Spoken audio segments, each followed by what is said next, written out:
Okay, you're in the market for a Mustang. What do you need to know?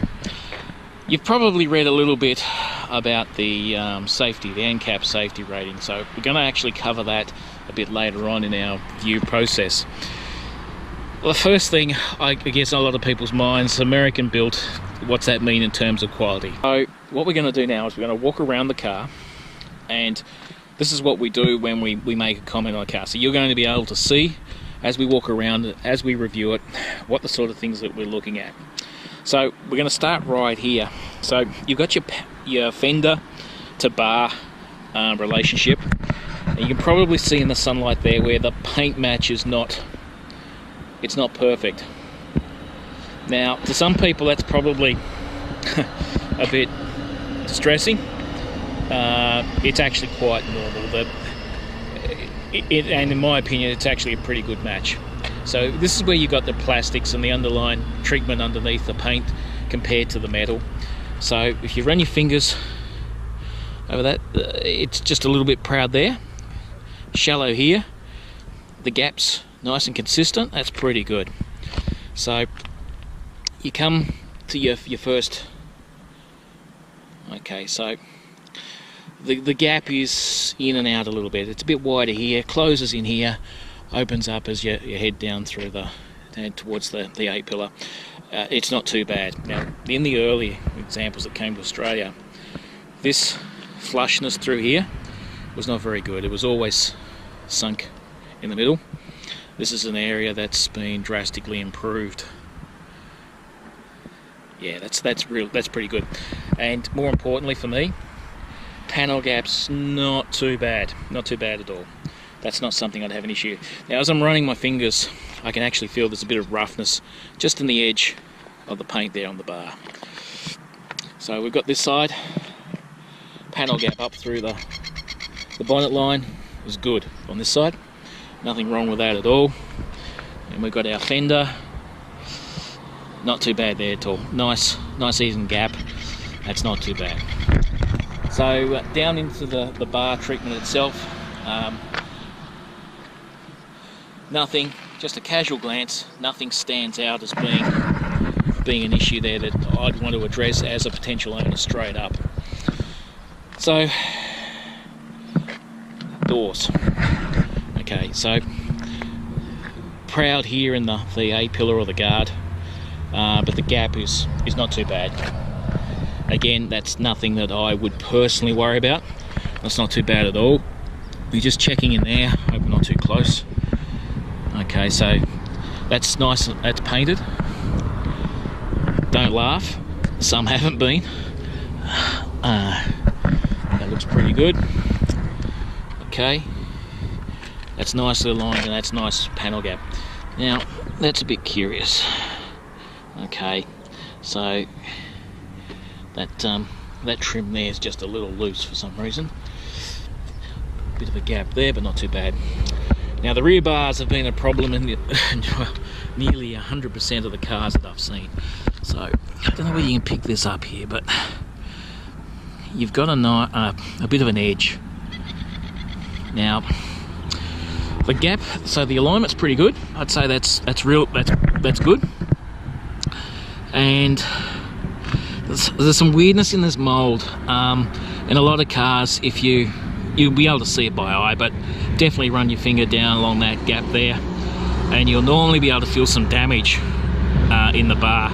There's actually a mould line that's here that creates a bit of sharpness, but overall, a bit thick there on the paint, but yeah, not too bad. The boot, perfect. Nothing wrong with that at all. And yeah, that's not bad. As a pretty fussy consumer myself, I wouldn't have a problem with any of that. The license plate here, right, that's an issue in as much that you're jamming your finger. I don't know where we can see in under there. That the button, it's not the best place for the boot release, if I'm honest. Okay, so on this side, yeah, there's just a mould line. It creates a bit of a sharpness in the edge, but you're never going to be running your fingers, so you're only ever going to do this once. just to make sure that you're happy with your purchase, and it's proud on the guard. But okay, so this is what I'd say on my inspection of this car. The trim on the other side's better, and that door is pretty good. So you only ever really know, you see, look, ideally that shouldn't happen, but alright. So my opinion on this particular car, quality wise, is that as an owner, it's only that trim piece on the other side I'd want addressing. Now, I started to say the next step would be washing the car by hand and inspecting it under light,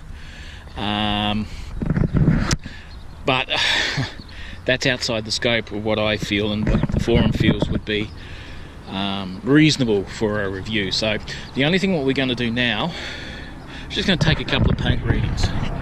So this is the first time you're seeing it as I'm conducting the test.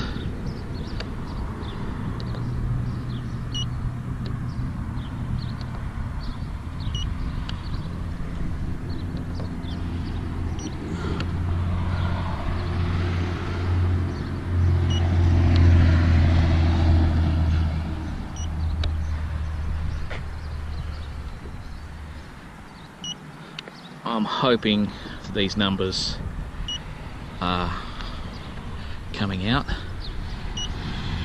Apologise if they're not.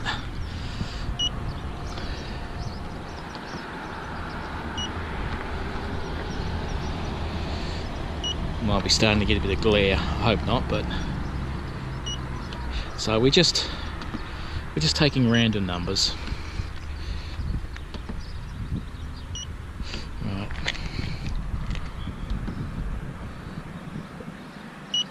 A bit of trouble there with the angle. I'm going to hold it flush on the paint. Careful not to move it on the scratch.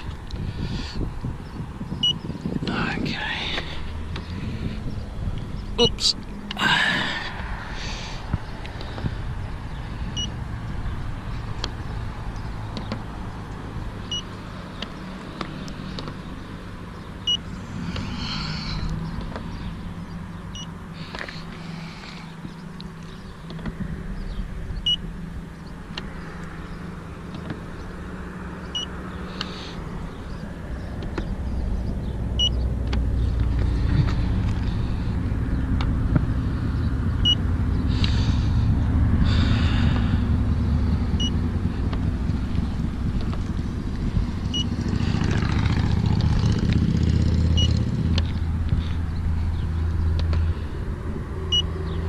Okay, so that gives you a bit of an idea. So when we make our comments about quality and that, we are actually testing what we're talking about. So I'll have to have a look at those numbers when we play the video back. There was a couple of spots there it's a bit iffy, but again, generally, if I was going to buy this car, I wouldn't have too much of a problem with anything that I've seen there at all.